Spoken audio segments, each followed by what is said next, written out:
us is Ravi Belani, the Managing Director of the Alchemist Accelerator. Nice to have you here. It's fantastic to be here. Thank you for having me. Of course. So tell me a little bit about what brings you here to TiCon. Well, today I was on a panel where I was speaking about accelerators and incubators. And accelerators are programs that exist for entrepreneurs before they raise their first institutional money. So our accelerator, the Alchemist Accelerator, is backed by Khosla Ventures, Draper Fisher Jurvetson, Cisco, SAP, USVP, and we are a 6-month program for enterprise startups before they raise a Series A round, and we get them customers, mentors, and fundraising, and foster a really fun community. So today we were speaking about how entrepreneurs should fundraise and how they should think about accelerators and incubators, because there's so many of these now that are emerging. So how do people get involved and to find out more information about the accelerator, Alchemist Accelerator? So the best way to find out information is to go to the website, and it's alchemistaccelerator.com, which is a long URL, but if you just Google Alchemist Accelerator, it'll point you to the website. And can you give just a few pieces of advice for people who want to get involved in fundraising and things for their company? Sure. I mean, I think one of the things that came up that was really interesting in the accelerator in the panel discussion was think about the strategy about how you do the fundraise. And generally speaking, the nice thing about an accelerator is that it creates a structured process to facilitate that fundraising. If you are a seed stage entrepreneur, in our experience, it typically takes 60 meetings to raise your first $1 million. And so you want to really drive a structured process to get that done.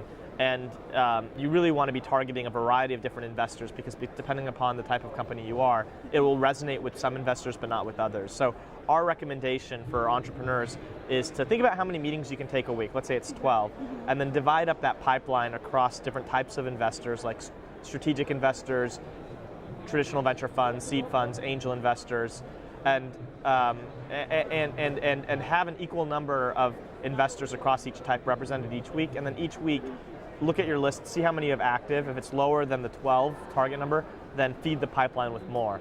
And it's just an ongoing process until you close that initial capital.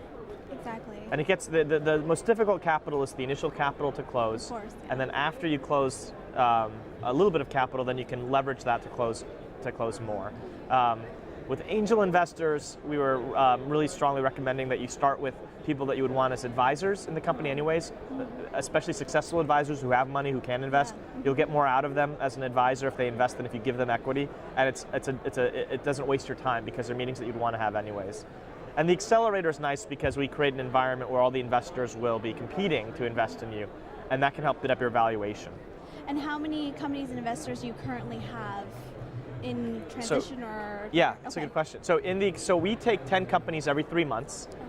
We've graduated 2 classes so far. So we've graduated actually 18 companies, and we currently have about 26 companies that are in the accelerator because we have overlapping programs. And we have institutional VCs that have backed us, but we have a network of about 400 investor funds that we expose the companies to during the program. So what do you see for the future of Alchemist Accelerator? Well, so we are an accelerator focused on enterprise startups, which is really rare. Everybody else is focused generally on consumer startups, and I think the consumer sector is sexy. We think the enterprise is sexy. It's super fun. There's a lot of money, and there's a lot of disruption to occur. And we think all the evolution, the enterprise is so ripe for disruption, and all the things that people have seen happening on the consumer side is happening and more so on the enterprise side. And we think we're just at the tip because there's so much more connection that needs to happen between mainstream enterprises and entrepreneurs in Silicon Valley, and we're fostering that bridge.